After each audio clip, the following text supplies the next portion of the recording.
तो अब देखेंगे अपना नया topic four feature of shares. देखो बेटा, फोर फीचर का मतलब होता है कैंसिलेशन ऑफ शेयर्स।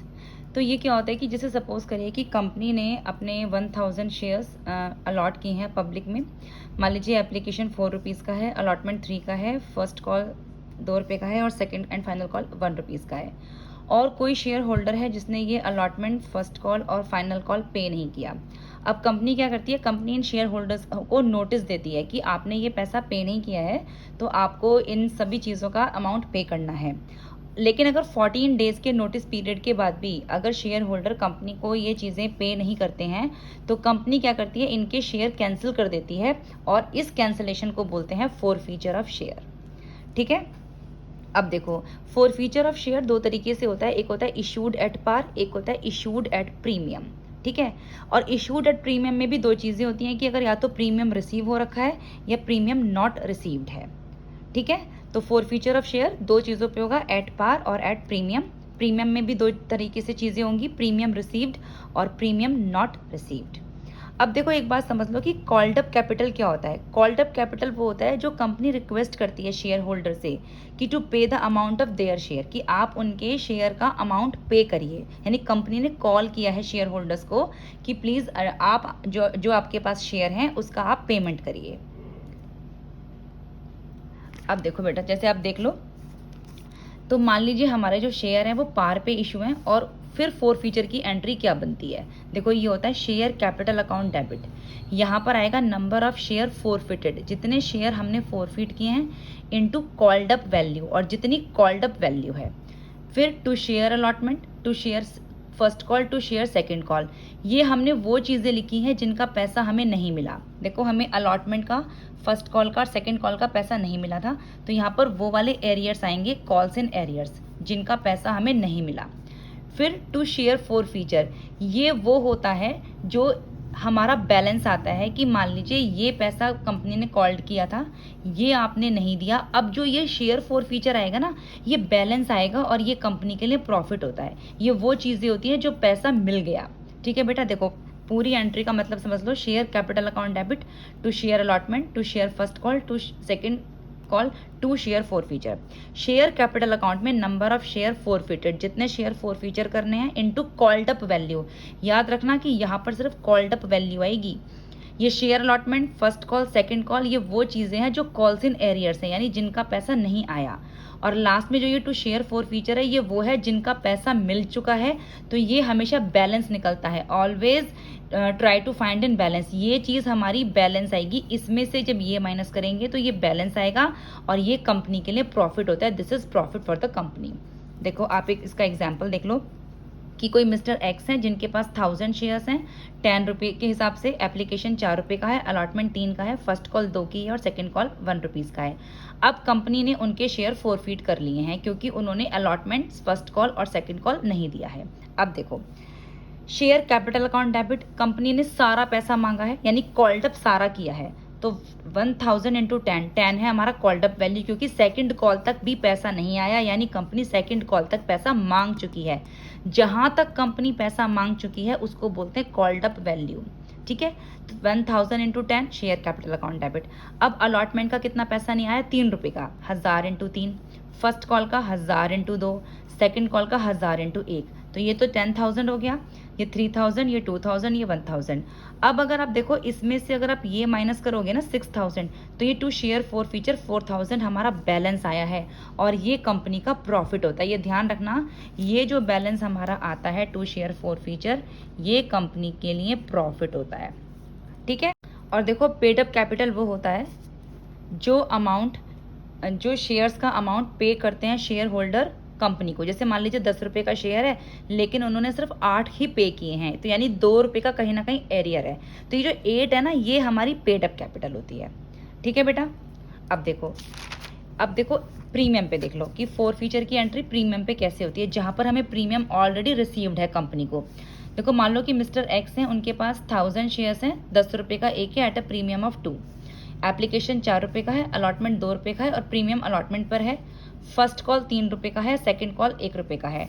टोटल हो गया 10 + 2। और इन्होंने फर्स्ट और सेकंड कॉल पे नहीं करी है। अब आप देखोगे कि जहाँ पर ये प्रीमियम आ रहा है, ये प्रीमियम अलॉटमेंट पे आ रहा है, तो और इस अलॉटमेंट का पैसा वो दे चुके हैं, यानी कंपनी प्रीमियम रिसीव कर चुकी है। ये था ना premium received, company premium received कर चुकी है। मिस्टर एक्स ने सिर्फ फर्स्ट कॉल और सेकंड कॉल नहीं दिया। तो जब भी कभी कंपनी प्रीमियम रिसीव कर चुकी होती है ना, तो वहाँ पर फिर वो प्रीमियम के बारे में बात नहीं करेगी। जब वो फोरफीचर करेगी तो वो प्रीमियम के बारे में बात नहीं करेगी, क्योंकि यहाँ पर वो प्रीमियम का पैसा रिसीव कर चुकी है। देखो, premium received means he paid the allotment money because premium is at the allotment which is received. देखो, अलॉटमेंट पे था प्रीमियम और कंपनी रिसीव कर चुकी है। Company did not consider premium at the time of forfeiture. अब इस premium को जो उसने रिसीव कर लिया है, फोरफीचर के टाइम पे कंसिडर नहीं करेगी। देखो, अब हम इनके शेयर फोरफीट करेंगे जो फर्स्ट और सेकंड कॉल के नहीं आए। शेयर कैपिटल अकाउंट डेबिट, देखो कितना कॉल्ड अप किया है, क्योंकि सेकंड कॉल तक पैसा मांग चुके हैं वो, और सेकंड कॉल तक पे नहीं हुआ। लेकिन अगर आप देखा जाए तो कॉल्ड अप वैल्यू तो हमारी 12 आनी चाहिए ना, क्योंकि प्रीमियम पे आ रहा है। लेकिन क्योंकि मैंने बताया था कि अगर कंपनी ने प्रीमियम रिसीव कर लिया तो ये प्रीमियम की बात नहीं करेगी। अब ये कॉल्ड अप वैल्यू 10 ही लेगी, प्रीमियम के बारे में बात भी नहीं करेगी। तो यहाँ पर कॉल्ड अप वैल्यू कितनी आएगी? 10 आएगी।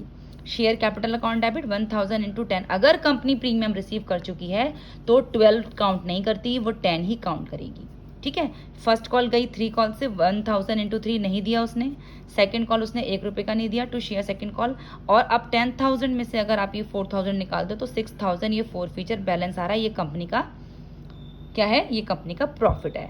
और आप ध्यान रखना कि called up value never includes premium. जब भी कंपनी कॉल्ड अप वैल्यू लेगी उसमें कभी भी वो प्रीमियम को इंक्लूड नहीं करेगी। ये बहुत इंपॉर्टेंट पॉइंट है। आप 12 मान के मत चलना, हमेशा सिर्फ 10 मान के चलना, क्योंकि कंपनी कॉल्ड अप वैल्यू में कभी भी प्रीमियम इंक्लूड नहीं करती है। अब देखो, अब यहाँ पर अब देखो बेटा, ये हम वो वाला फोरफीचर का केस करेंगे जहाँ पर इशूड एट प्रीमियम है और कंपनी ने प्रीमियम रिसीव नहीं किया है, यानी प्रीमियम नॉट रिसीव्ड। देखो, mister x having 1000 shares of ₹10 each at a premium of ₹2। Application है 4 का, अलॉटमेंट है 2 का, और ये प्रीमियम अलॉटमेंट पर ही है। फर्स्ट कॉल है 3 रुपये की और सेकेंड कॉल है 1 रुपये की, तो 10 + 2।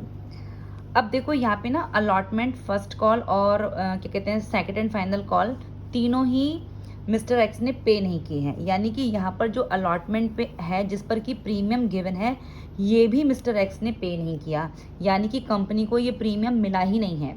तो इस बात का ध्यान रखना कि जब कंपनी को प्रीमियम नहीं मिलता तब कंपनी अपने प्रीमियम के लिए ज़रूर बोलती है। ठीक है बेटा, अगर मिल जाता है तब तो कुछ नहीं, लेकिन अगर नहीं मिलेगा तो ज़रूर बोलेगी। देखो, premium not received means he did not pay allotment money also along with first and second call as premium is on allotment. तो उसने प्रीमियम जो था वो अलॉटमेंट में था और कंपनी को अलॉटमेंट का पैसा भी नहीं मिला, तो प्रीमियम का पैसा भी नहीं मिला। अब देखो, तो यहाँ पर सिक्योरिटी प्रीमियम को हम डेबिट करेंगे, कंपनी मांगेगी जरूर आपसे। अब देखो, अब क्या करेगी? वो फोरफीट करेगी। Share capital account debit, 1000 share थे, 10 का कॉल्ड अप है क्योंकि सेकंड कॉल तक हुई है। लेकिन अब वो अपना सिक्योरिटी प्रीमियम भी मांगेगी आपसे। वो कहेगी जी 2 रुपये का हमारा प्रीमियम भी था जो आपने नहीं दिया, वो भी दो। सिक्योरिटी प्रीमियम अकाउंट डेबिट, समझ रहे हो? अगर कंपनी ने, यहाँ पे आप देखो कि मैंने बताया था कि जब कंपनी ने प्रीमियम रिसीव कर लिया था अलॉटमेंट में, तब उसने प्रीमियम की कोई बात नहीं की थी। लेकिन क्योंकि यहाँ पर कंपनी को अलॉटमेंट नहीं मिला है और 2 रुपये का प्रीमियम था, तो यहाँ पर कंपनी अपने प्रीमियम के बारे में बात करेगी। जब कंपनी को प्रीमियम नहीं मिलेगा वो प्रीमियम भी मांगेगी आपसे। तो सिक्योरिटी प्रीमियम अकाउंट डेबिट, इसलिए हम यहाँ पर प्रीमियम को डेबिट करेंगे 1000 इंटू 2 से। ठीक है बेटा, तो जब कंपनी को प्रीमियम नहीं मिलेगा तो प्रीमियम मांगेगी ज़रूर। अब क्या क्या नहीं मिला? अलॉटमेंट में नहीं मिला, फर्स्ट कॉल सेकंड कॉल नहीं मिला। To share allotment, to first call, to second call. 1000 into 4 allotment था, 1000 इंटू 3 फर्स्ट कॉल है और 1000 इंटू 1 सेकेंड कॉल है। तो टोटल आ गया हमारा ये 12,000 माइनस 4,000, 3,000, 1,000। तो शेयर फोरफीचर का बैलेंस आया 4000। ये हमारा प्रॉफिट होता है। ठीक है बेटा, चलिए अब एक क्वेश्चन देख लीजिए। ये वो क्वेश्चन है जहाँ पर कंपनी ने प्रीमियम रिसीव किया हुआ है। देखो, एक मिस्टर वाई है जिनके पास 5000 शेयर्स हैं, 10 रुपये का एक शेयर है, 2 रुपये का प्रीमियम है। एप्लीकेशन है 1 रुपीज़ का और 1 का ही अलॉटमेंट है, 1 का प्रीमियम है। अलॉटमेंट है 3 रुपये का, 1 रुपये का प्रीमियम है। फर्स्ट कॉल है 4 रुपये की, सेकंड कॉल है 2 रुपये का। अब मिस्टर एक्स ने सिर्फ फर्स्ट और सेकंड कॉल पे नहीं की है, लेकिन एप्लीकेशन और अलॉटमेंट दे दिया है, यानी प्रीमियम अमाउंट ऑलरेडी कंपनी को दे दिया है। अब प्रीमियम की बात नहीं करेगी कंपनी, अब देखो फोर फीचर की एंट्री क्या होगी, 5000 शेयर्स पे, share capital account debit to share first call to second call to share forfeiture. देखो अब यहाँ पर वो 5000 इंटू 10 यानी कॉल्ड अप कितना है हमारा 10 रुपीज़ का। देखो अब यहाँ पर प्रीमियम नहीं आएगा क्योंकि प्रीमियम तो ऑलरेडी वो रिसीव कर चुकी है। क्या क्या नहीं दिया उसने, फर्स्ट कॉल नहीं दी है, सेकंड कॉल नहीं दी है। फर्स्ट कॉल कितने की थी, 4 रुपये की, तो 5000 इंटू 4। सेकेंड कॉल थी 2 रुपये की, 5000 इंटू 2 तो 20,000 20,000 50,000 में से 30,000 माइनस करोगे तो टू शेयर फोर फीचर ये बैलेंस आएगा। ये कंपनी का प्रॉफिट होता है। एक क्वेश्चन और देख लो जहाँ पर उसने प्रीमियम रिसीव नहीं किया यानी कंपनी को प्रीमियम नहीं मिला है। Mister Y having 5000 shares of ₹10 each at a premium of ₹2। देखो एप्लीकेशन था 1 रुपये का, 1 रुपये का उस पर प्रीमियम है, अलॉटमेंट था 3 रुपये का, 1 रुपये का प्रीमियम है। फर्स्ट कॉल 4 रुपये की है, सेकंड कॉल 2 रुपये की है और मिस्टर वाई ने अलॉटमेंट फर्स्ट कॉल और सेकंड कॉल पे नहीं किया यानी कंपनी को अलॉटमेंट वाला प्रीमियम मिला नहीं है। अब प्रीमियम की बात जरूर करेगी। देखो share capital account debit, security premium account debit, जब प्रीमियम नहीं मिलेगा प्रीमियम भी मांगेगी आपसे। टू शेयर अलॉटमेंट क्योंकि अलॉटमेंट नहीं आया, फर्स्ट कॉल नहीं आया, सेकंड कॉल नहीं आया, to share forfeiture balance है। तो देखो 5000 इंटू 10 उसने सेकंड कॉल तक पैसा मांगा है तो called up money second call तक है 10 रुपीज़ की 10। सिक्योरिटी प्रीमियम भी मांगेगी क्योंकि आपने दिया नहीं, तो 5000 इंटू 1 अलॉटमेंट पे 1 रुपये का प्रीमियम था। अलॉटमेंट है आपका 4 रुपये का, 3 + 1 4। फर्स्ट कॉल है आपकी 4 रुपये की 5000 इंटू 4 और सेकंड कॉल है 2 रुपये की 5000 इंटू 2। तो ये हो गया 55,000। इसमें से अगर आप माइनस करोगे ना 30,000 सॉरी ये 50,000 तो 5,000 का शेयर फोर फीचर प्रॉफिट आ गया। ठीक है बेटा, एक क्वेश्चन और देख लो। 10,000 शेयर्स हैं 10 रुपये के और प्रीमियम है 4 रुपये का। एप्लीकेशन 1 रुपये का है, 1 रुपये का प्रीमियम, अलॉटमेंट 2 रुपये का, 1 रुपये का प्रीमियम है, फर्स्ट कॉल 3 है, 1 रुपये का प्रीमियम, सेकंड कॉल 4 और 1 प्रीमियम है। 10 + 4 हो गए। इसने अलॉटमेंट फर्स्ट कॉल और सेकंड कॉल यानी तीनों नहीं दी और तीनों पे ही प्रीमियम था, तो कंपनी को जब प्रीमियम नहीं मिलता तो वो मांगेगी। शेयर कैपिटल अकाउंट डेबिट, देखो सेकंड कॉल तक पैसा मांगा गया तो कॉल्ड अप मनी हमारा 10 है। 10,000 इंटू 10 शेयर कैपिटल। प्रीमियम कितने हो गए, एक अलॉटमेंट का नहीं आया, एक फर्स्ट कॉल का नहीं आया, एक सेकंड कॉल का नहीं आया यानी 3 रुपये का प्रीमियम नहीं आया, तो 10,000 इंटू 3 30,000। क्या क्या नहीं दिया उसने अलॉटमेंट नहीं दी, फर्स्ट कॉल नहीं दी, सेकंड कॉल नहीं दी। तो to share allotment 10,000 into 3 allotment 3 रुपये का है, टू शेयर फर्स्ट कॉल 4 रुपये का है 10,000 into 4, to share second call वो 5 रुपये का है 10,000 इंटू 5 और जो बैलेंस आएगा वो फोर फीचर में आ जाएगा। ठीक है बेटा, तो जब कंपनी को प्रीमियम नहीं मिलेगा तो वो प्रीमियम की एंट्री आप डेबिट करोगे, लेकिन अगर कंपनी ऑलरेडी प्रीमियम ले चुकी है तो उसकी कोई एंट्री नहीं होगी क्योंकि कंपनी फिर उसके बारे में बात नहीं करती है।